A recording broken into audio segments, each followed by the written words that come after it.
Hey, deserving listeners, 90 Day Fiancé. Let's watch. I just wish you could understand that I'm not wasting your time. Do you feel things for me? I think I do. What don't you know? Isn't it enough for you? Like, you're not crazy about me. I'm less emotional than you. I'm very, very rational. Okay. Is that a sexist thing? I'm not sure where that's... Is that remember Ash, the boxes and the waves, and these ideas that men are rational, or men hope to be rational. And I don't know what... There's some red flags there. But I think what she would say is, well, are you saying I'm irrational? Because I don't think I'm irrational. That's a big yikes to think about. I just don't understand why he doesn't say something like, look, I really like you, and there was this thing about the lie which concerns me, but I'm absolutely willing to push past that and build trust back. I just don't want to commit, meaning that when we go back, I'm not sure how I'm going to feel. I might want to date other people, and I don't want to make a commitment now and then next week, pull that commitment back, because I'm just so confused right now. But will you please give me some time, because I really do like you, and I think that a commitment is definitely a possibility in the future, but I just can't know. I just don't know right now, but I really like you. Like, if that's true, which he's essentially saying, I don't understand why he doesn't say something like, but he's just like, why do we talk about this right now? And I'm the rational one. You're more emotional than I am. And I like to think, why I guess on that point, it's like, why compare and why genderize it-ish? I don't know if he's genderizing it, but why play into a gender stereotype? Why call her irrational when he could just say something like, well, okay, I'm getting the idea that you really want to move on this, but I like to take things slow. I like to really be sure about something before I make a commitment like that, and that's a difference between, I don't understand why you just didn't say something like that. I feel conflicted about where to go from here. If Caleb could promise me something certain, something defined, I could wait. But I think this is just a road to nowhere. Yeah, and I get that. If it is a road to nowhere, then I could see her saying, well, I'm just not really interested in doing it. And that's okay. But the communication and his lack of full disclosure about where he's at. Now, maybe that's an indication that there are things that he's thinking that he doesn't want to say. I guess there's a possibility that he concluded at some point that he doesn't want to see her after this. So he's going to go back to the States and probably just date other people for a variety of reasons. I don't know. I mean, we don't know that. He's not saying that, so we don't want to put thoughts in his head. But, we could imagine that happening to someone, regardless of the dating circumstances, and not really wanting to say something in person, especially while the cameras are there, because you don't want to be seen as a jerk face. And you're just like, look, in their head, they'd be like, oh, I'll just bide my time. I'll go back to this. But I have a feeling like every time I say this about someone on the show, they end up being together for a long time. I feel like I've always been wrong about that, that guess is, that one of the options. So anyway. I know when I say I need time, it sounds flippant, like I am putting you off, as if I don't care. The reason I need time is because this is all new to me. I really like you, but I'm not used to dating little people. On one hand, it's like, huh? On the other hand, it's like, well, yeah. I don't think Alina lives in a fantasy world that it wouldn't be an adjustment. I think she's totally fine with that. So I don't think this is going to hurt her feelings. At least I hope it doesn't hurt her feelings. That's the hesitation for him. Okay, let's see. I told everyone it would be no big deal that we were different, but the reality is there were challenges there for me. I'm a bachelor. I'm very independent. I'm used to doing me. So it scares me a little bit to imagine being with you long term. Okay, good. I think that I hope that she's okay with this, because I could see it being really hurtful and defeating. But it's rational. It's a recognition of reality that he would be thinking about that. I think what he's saying is, okay, being with you in person has made me realize what it would be like to be with you long term. It would mean a lot of differences, I would have to deal with your wheelchair. I would have to help you get upstairs that are really far. I would have to, whatever it is that he's referring to, and things that Elijah does a lot. He's saying, I would have to do all those things, and I'm used to being able to just do stuff, like go hiking with someone and not have to think about the things that have to be done in order for that to happen. I think you got to elaborate a little bit on it like that and be a little more caring, but I think it's totally rational for him to think that. That's interesting though, because I think there's a fine line between rationally considering the reality of the situation and obviously being insensitive. What's on the other side of the line? Being prejudicial, being like, this isn't going to work, or you're not a real person because of this, or you're like a child because of this, or some kind of conclusion that I don't know if Caleb is making. Maybe we'll hear something. When you love someone, it's shouldn't be so hard to help or whatever. It just like becomes a part of your daily life, no? I just don't know if the life I want for myself is one of helping someone so much. Yeah, again, she's right that when you love someone, you make adjustments usually. So there's nothing strange about what she says, and she's hoping that will be the case for him. And if he's not ready for that, then it's responsible of him to consider that and to be honest about it. We could see other cast members on the show having this feeling and sabotaging their relationship in some other way, walking away saying, look, she's a jerk face, instead of, I'm going to take a guess and say that he knows that bringing this up is not necessarily going to make him look good in the public's eyes. So, I mean, at least he should have considered that, I guess. But I think that but he's taking that risk. Well, I mean, this is what I'm thinking, and from his perspective, from his place, if he's not ready for that, then he absolutely should be considering that, right? Now, should we judge that? I don't know. Let me know in the comments. I feel like I'm really writing this line back. I keep going back and forth. On one hand, it's like, well, okay, yeah, you should be thinking about that, and that is the reality. And if you're not ready for that, then yeah, you should be honest about that. And we'd love it if you were ready for that, but if you're not, then you're not, right? On the other hand, is it being prejudicial? Is it being unfair? Is it being too rigid? Is it being ableist? Is it being unkind? Is it not owning up to the fact that really what's going on is you just don't really love her the way she loves you? I don't know. Let me know in the comments what you think. Because my life has been so different than that.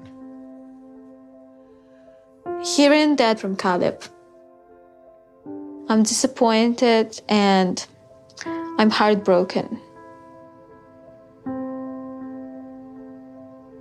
Yeah, I mean, that's just gotta hurt tremendously. You fall in love. I think she's falling in love. You have all this romantic times, and the one thing that's standing in between the two of you is who you are, your body, and the things that come along with that. It's just like, I don't know if I want to be with you because of that. Like, oh, God. Oh, it's just, she says she's heartbroken. It breaks, my heart breaks for her. Now, again, we have to remember the things that she said online. But as I've been saying from the beginning, y'all can make your own choices about her and other people that have done similar things to her. I'm just speaking for myself, that I have worked with a lot of people with bigoted attitudes and loved them and helped them to change their mind. And I don't accept their bigoted attitudes. I don't respect their bigoted attitudes. I don't like their I understand their bigoted attitudes are a part of a system of oppression and literal genocide at times. So I but in the whole of me cares about other human beings, and I can be heartbroken for someone who holds racist attitudes. And just saying that is a silly statement because everyone has racist attitudes. Not everyone has the same racist attitudes as she does.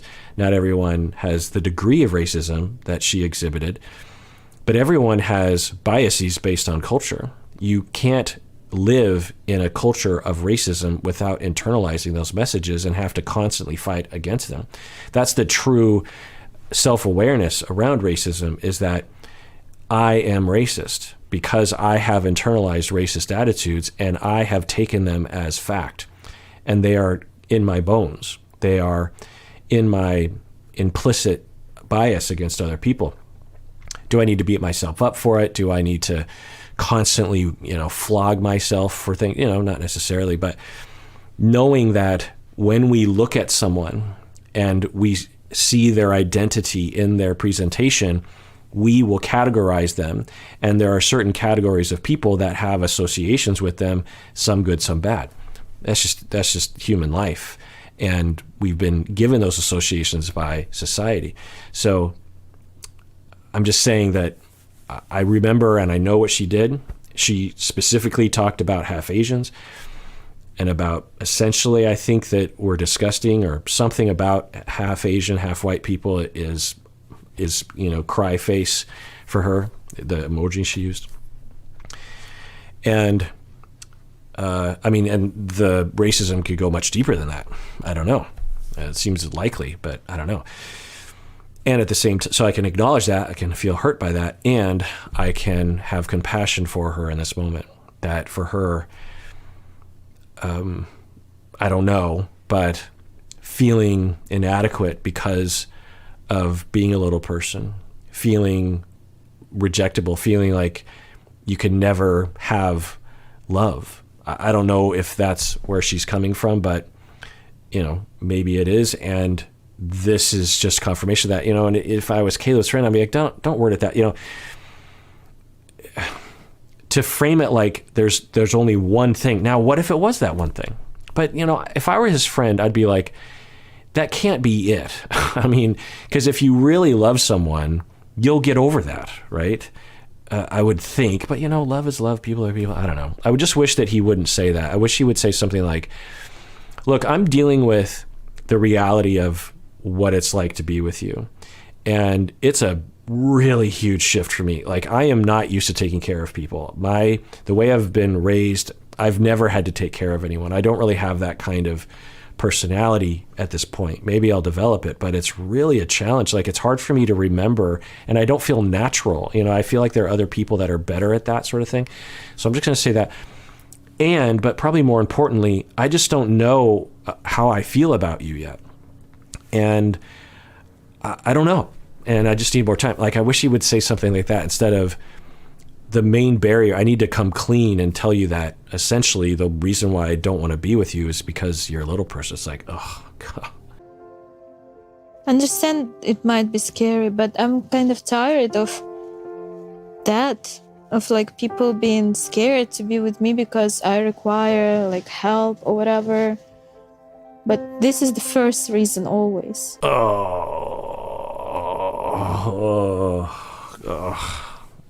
The first, so she's saying it's happened before, and it's always the first reason. Oh, it's just a dagger through the heart. It's like, why? Oh, that's tough. That's Let me know what you think in the comments. I don't know how to think about that. Because if you just heard the tagline, you'd be like, Caleb Jerkface. But if you look at it, you're like, well, I mean, that's the reality. You should acknowledge reality. It's not like skin color. It's a lifestyle change. Well, you can argue, well, you could have an assistant. You don't have to do all those things. Like, it's not, you're maybe writing a future that isn't necessarily 100% certain. She gets along pretty well on her own. She has been getting along pretty well. Anyway, let me know what you think in the comments. Is Caleb a jerkface? Are they both bigots in their own ways? Let me know what you think in the comments. I'm really curious, particularly if you're a little person, honestly. I'm really curious what you think. But I don't know what to say beyond that. I deeply care about Alina, so it really tears me apart to see her like this. I wish she could see that I've been trying, that I put in all this effort. Well, you're not doing yourself any favors because of your quote-unquote logical way of explaining this and a dispassionate way of explaining it. There's a way of showing how you care. In the interview, he exhibits more empathy than the way he comes across to her. He sits there and says, I just got to be honest with you. You being a little person is just, it's a major barrier, and I don't know if I can deal with that. Is essentially what he's saying. And then he's like, I don't know what more I can say. It's like, ow.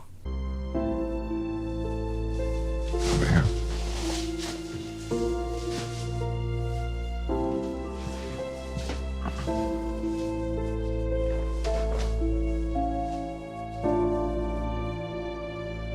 I mean, it's good that you can end with a cuddle and a kiss, so maybe that will help. But, yeah, my heart breaks for her. It does. I'm not going to make any excuses for that. If this has been a repetitive experience for her, or even just once, but a repetitive experience which would explain that desperation for the commitment and the rigidity and the black and white thinking around that. It's just awful. It just breaks my heart. Oh.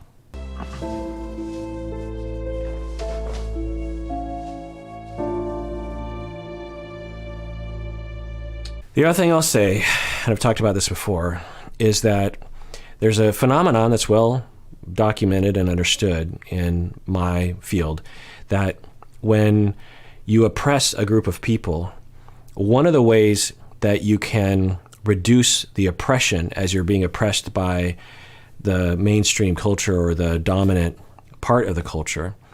So if you're a little person and you're being oppressed by people who aren't little people, you sometimes, in the constant barrage of prejudice and being treated unfairly and ableism, not everyone does this, but there's a tendency for some people under that pain to look for acceptance, right, from the dominant part of the culture. And one of the ways you can do that is to adopt their oppression, to adopt their bigoted attitudes. Because if you adopt their bigoted attitudes, they'll let you in on you feel like you're a part of their club.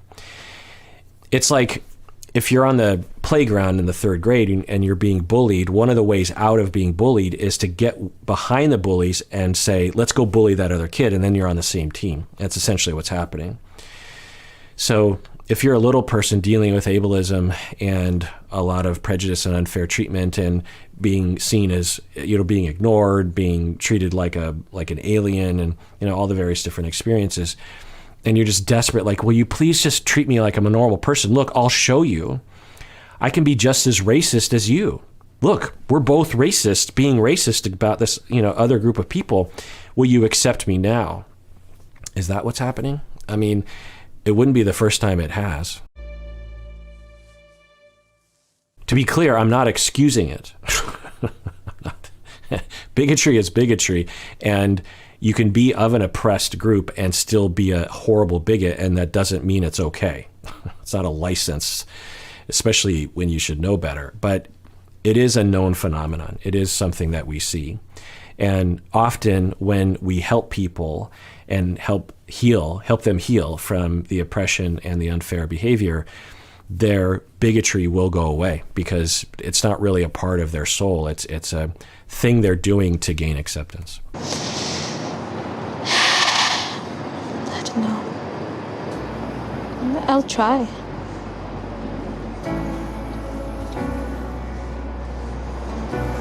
I'll miss you.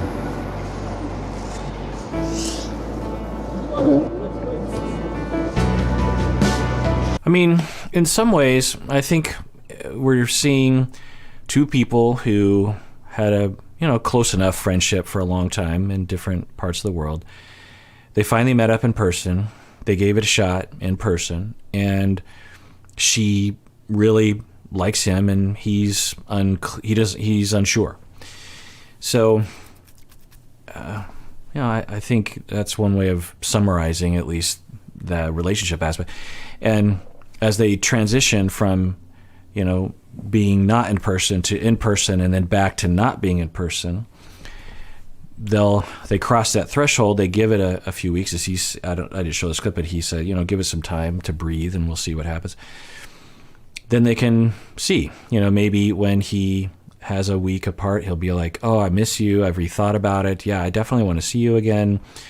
And I want to see you again. And then they can start to build up that process and continue dating. Or he's like, yeah, I think it's too much of a hassle given the long distance relationship, given that I don't know if I'm that much into you. And so, yeah, let's just cut our losses now. Or her, she could say the same thing. So I think, what we're seeing is dating and some uncertainty and some vulnerability and some potential hurt, which is good that they gave it a shot. I don't know. I really don't want to go back home. It's gonna suck. Yeah. I will never learn. Be as much as true. Keep running round in circles. Keep coming back to you. I'm just going to throw this out there. I don't know. But, I was saying earlier that people were telling me that they cut her out of the show. It's possible because we're only midway through this season, I think. I never know how long these seasons are going to last, but I think they're normally about 15, 20 episodes. I think we're at episode 9. So maybe what they did is they just quickly wrapped up their story. They edited it down very quickly at the end here, and then that's the last we're going to see of them. Maybe I don't know. Because usually this scene is in the last couple episodes before the tell-all. I don't know. I'm just taking a guess. All right. Well, that does it for that episode. Everyone out there, please take care of yourself because you deserve it. You really, really do.